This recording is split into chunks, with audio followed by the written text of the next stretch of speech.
The Mysteries of Udolpho by Anne Radcliffe, Volume 3, Chapter 9, Part C. The intense heat, for it was now noon, obliged the travellers to look out for a shady recess, where they might rest for a few hours, and the neighbouring thickets, abounding with wild grapes, raspberries, and figs, promised them grateful refreshment. Soon after, they turned from the road into a grove, whose thick foliage entirely excluded the sunbeams, and where a spring, gushing from the rock, gave coolness to the air. And, having alighted and turned the horses to graze, Annette and Ludovico ran to gather fruit from the surrounding thickets, of which they soon returned with an abundance.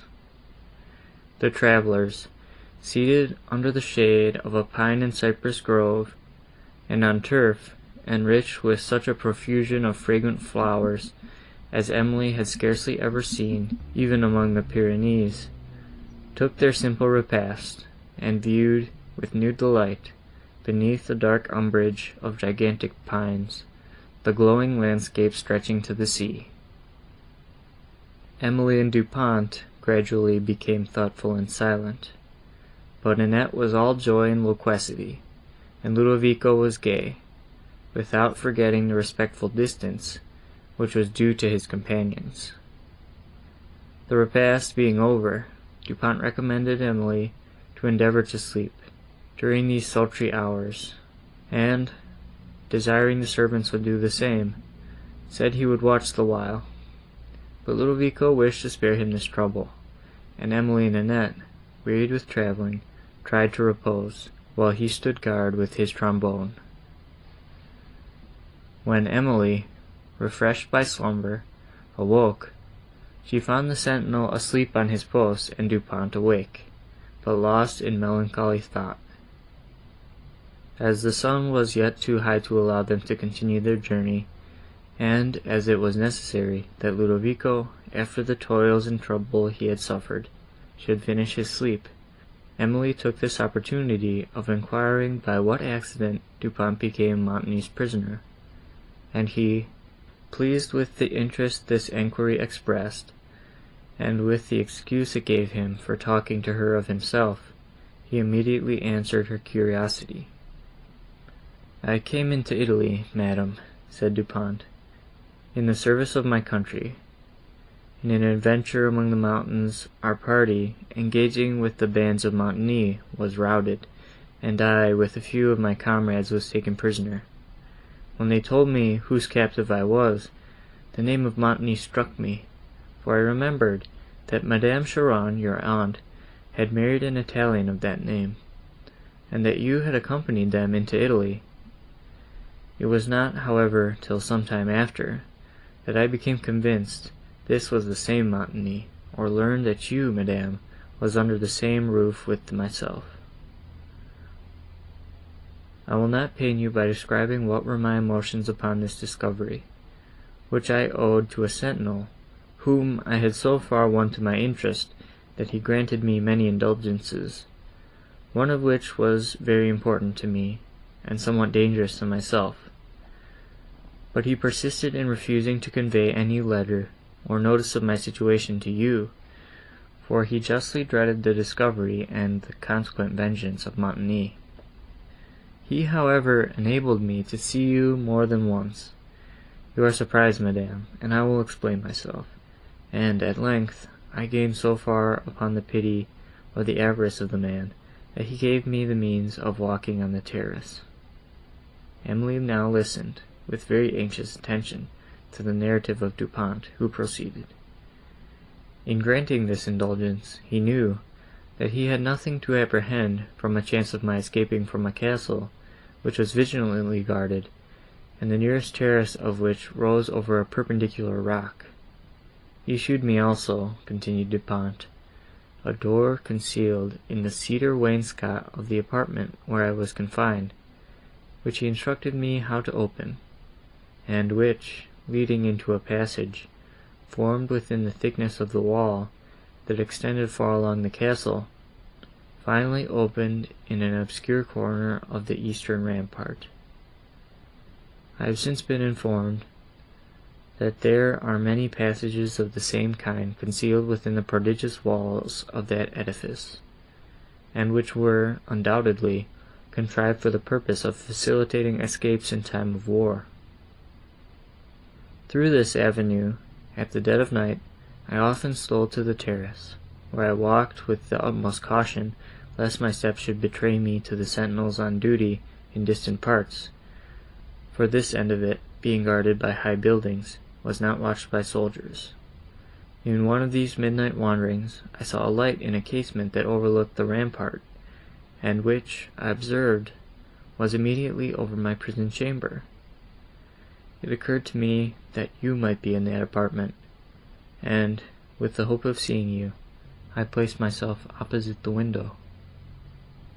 Emily, remembering the figure that had formerly appeared on the terrace, and which had occasioned her so much anxiety, exclaimed, "It was you, then, Monsieur Du Pont, who occasioned me much foolish terror. My spirits were, at that time, so much weakened by long suffering, that they took alarm at every hint." Du Pont, after lamenting that he had occasioned her any apprehension, added, "As I rested on the wall opposing your casement, the consideration of your melancholy situation and of my own called from me involuntary sounds of lamentation, which drew you, I fancy, to the casement. I saw there a person, whom I believed to be you. Oh, I will say nothing of my emotion at that moment. I wished to speak, but prudence restrained me, till the distant footstep of a sentinel compelled me suddenly to quit my station. It was some time before I had another opportunity of walking, for I could only leave my prison when it happened to be the turn of one man to guard me. Meanwhile, I became convinced from some circumstances related by him, that your apartment was over mine, and, when again I ventured forth, I returned to your casement, where again I saw you, but without daring to speak. I waved my hand, and you suddenly disappeared. Then it was that I forgot my prudence, and yielded to lamentation. Again you appeared. You spoke.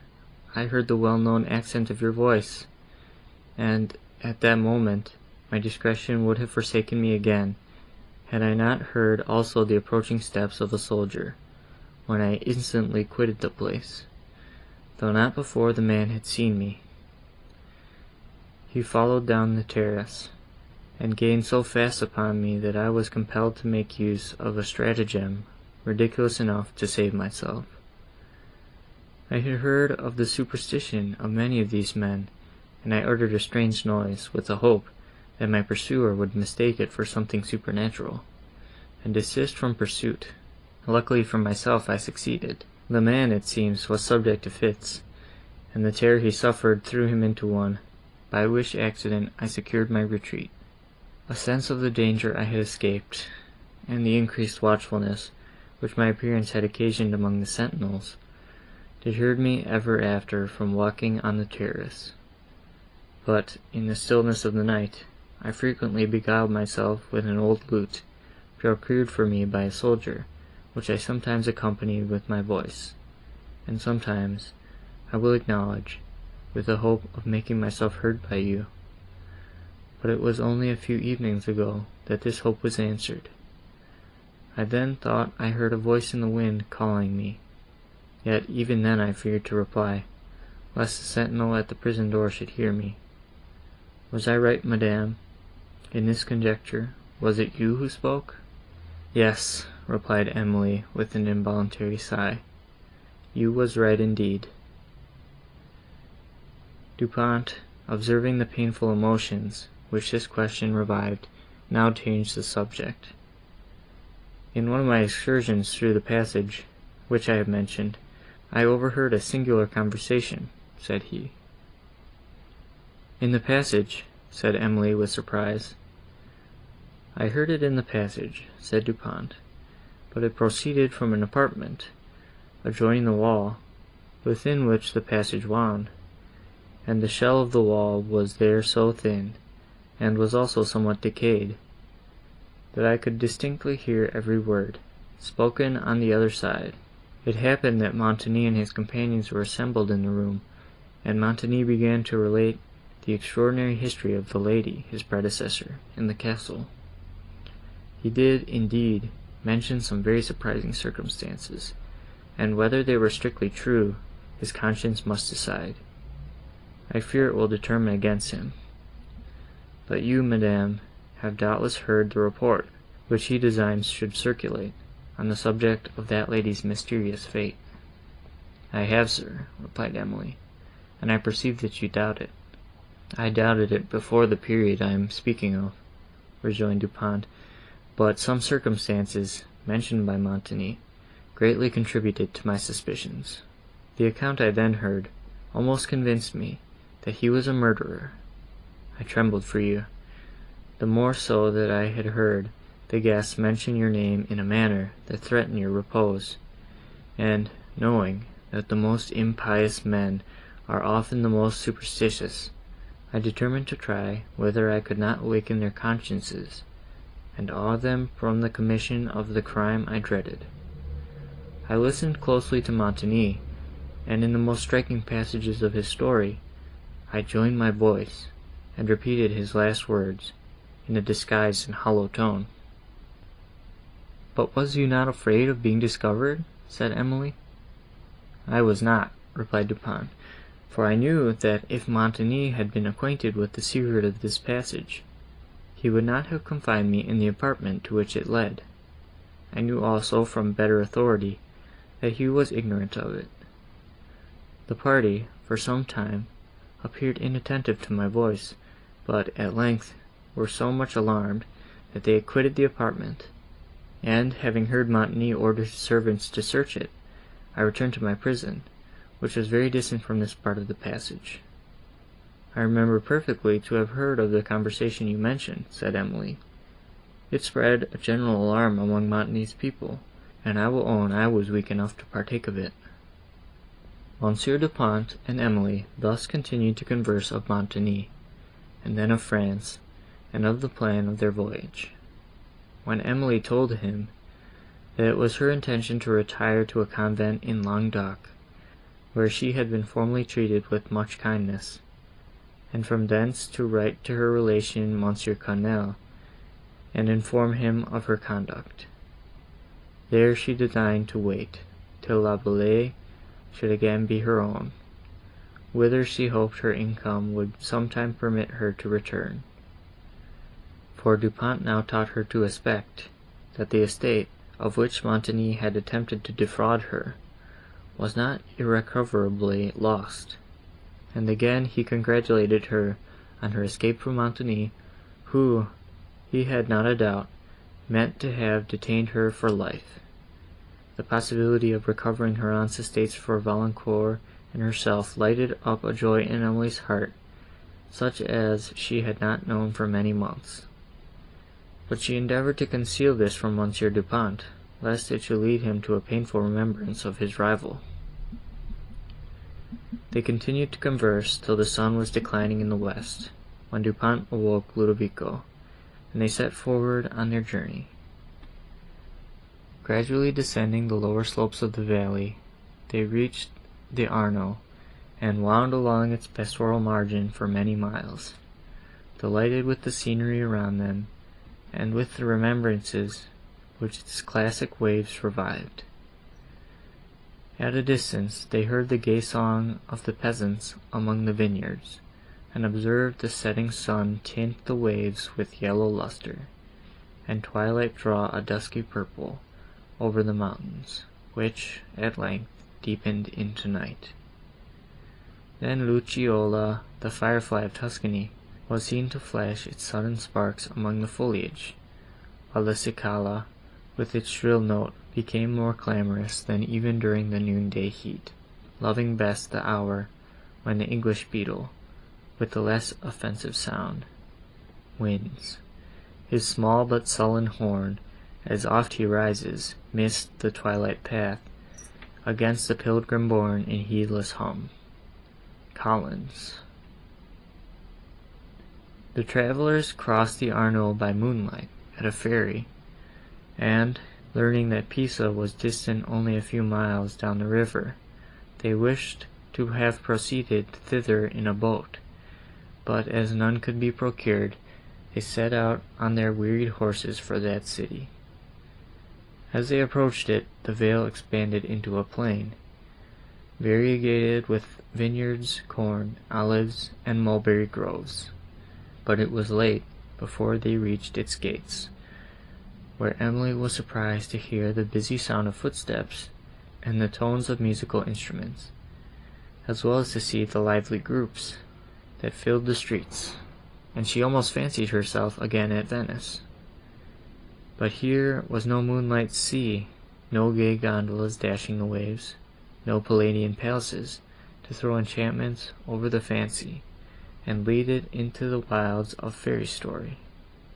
The Arno rolled through the town, but no music trembled from the balconies over its waters. It gave only the busy voices of sailors on board vessels just arrived from the Mediterranean, the melancholy heaving of the anchor, and the shrill boatswain's whistle, sounds which, since that period, have there sunk almost into silence. They then served to remind Du Pont that it was probable he might hear of a vessel sailing soon from France from this port, and thus be spared the trouble of going to Leghorn. As soon as Emily had reached the inn, he went therefore to the quay to make his enquiries. But after all the endeavours of himself and Ludovico, they could hear of no bark, destined immediately for France, and the travellers returned to their resting place. Here also Du Pont endeavoured to learn where his regiment then lay, but could acquire no information concerning it. The travellers retired early to rest, after the fatigues of this day, and, on the following, rose early, and without pausing to view the celebrated antiquities of the place, or the wonders of its hanging tower, pursued their journey in the cooler hours through a charming country, rich with wine and corn and oil. The Apennine, no longer awful or even grand, here softened into the beauty of sylvan and pastoral landscape, and Emily, as she descended them, looked down delighted on Leghorn, and its spacious bay, filled with vessels, and crowned with these beautiful hills. She was no less surprised and amused, on entering this town, to find it crowded with persons in the dresses of all nations, a scene which reminded her of a Venetian masquerade, such as she had witnessed at the time of the carnival. But here was bustle without gaiety, and noise instead of music, while elegance was to be looked for only in the waving outlines of the surrounding hills. Monsieur Du Pont, immediately on their arrival, went down to the quay, where he heard of several French vessels, and of one that was to sail in a few days for Marseilles, from whence another vessel could be procured without difficulty to take them across the Gulf of Lions toward Narbonne, on the coast not many leagues from which the city he understood the convent was seated, to which Emily wished to retire. He, therefore, immediately engaged with the captain to take them to Marseilles, and Emily was delighted to hear that her passage to France was secured. Her mind was now relieved from the terror of pursuit, and the pleasing hope of soon seeing her native country, that country which held Valancourt, restored to her spirits a degree of cheerfulness, such as she had scarcely known since the death of her father. At Leghorn also Du Pont heard of his regiment, and that it had embarked for France, a circumstance which gave him great satisfaction, for he could now accompany Emily thither without reproach to his conscience, or apprehension of displeasure from his commander. During these days, he scrupulously forbore to distress her by a mention of his passion, and she was compelled to esteem and pity, though she could not love him. He endeavoured to amuse her by shewing the environments of the town, and they often walked together on the seashore, and on the busy quays, where Emily was frequently interested by the arrival and departure of vessels, participating in the joy of meeting friends, and sometimes shedding a sympathetic tear to the sorrow of those that were separating. It was after having witnessed a scene of the latter kind that she arranged the following stanzas. The Mariner. Soft came the breath of spring, smooth flowed the tide, and blue the heaven in its mirror smiled. The white sail trembled, swelled, expanded wide. The soldiers at the anchor toiled, with anxious friends that shed the parting tear. The deck was thronged, how swift the moments fly. The vessel heaves, the farewell signs appear. Mute is each tongue, and eloquent each eye. The last dread moment comes. The sailor youth hides the big drop, then smiles amid his pain, soothes his sad bride, and vows eternal truth. Farewell, my love, we shall meet again. Long on the stern, with waving hand he stood. The crowded shore sinks, lessening from his view, as gradual glides the bark among the flood. His bride is seen no more. Adieu, adieu. The breeze of eve moans low, her smile is o'er. Dim steals her twilight down the crimsoned west. He climbs the topmost mast, to seek once more the far-seen coast where all his wishes rest. He views its dark line on the distant sky, and fancy leads him to his little home. He sees his weeping love, he hears her sigh, he soothes her grief, and tells her of joys to come. Eve yields to night, the breeze to wintry gales. In one vast shade the seas and shores repose. He turns his aching eyes, his spirit fails, the chill tear falls. Sad to the deck he goes. The storm of midnight swells, the sails are furled, deep sounds the lead, but finds no friendly shore. Fast o'er the waves the wretched bark is hurled. O Ellen, Ellen, we must meet no more. Lightnings that shew the vast and foamy deep, the rending thunders as they onward roll, the loud, loud winds that o'er the billows sweep, shake the firm nerve, appall the bravest soul. Ah, what avails the seaman's toiling care? The straining cordage bursts, the mast is riven, the sounds of terror groan along the air, then sink afar. The bark on rocks is driven. Fierce o'er the wreck the whelming waters passed, the helpless crew sunk in the ruining main. Henry's faint accents trembled in the blast. Farewell, my love, we ne'er shall meet again. Oft, at the calm and silent evening hour, when summer breezes linger on the wave, a melancholy voice is heard to pour its lonely sweetness o'er poor Henry's grave. And oft, at midnight, airy strains are heard around the grove where Ellen's form is laid. Nor is the dirge by village maidens feared, for lovers' spirits guard the holy shade. End of Volume 3, Chapter 9, Part C.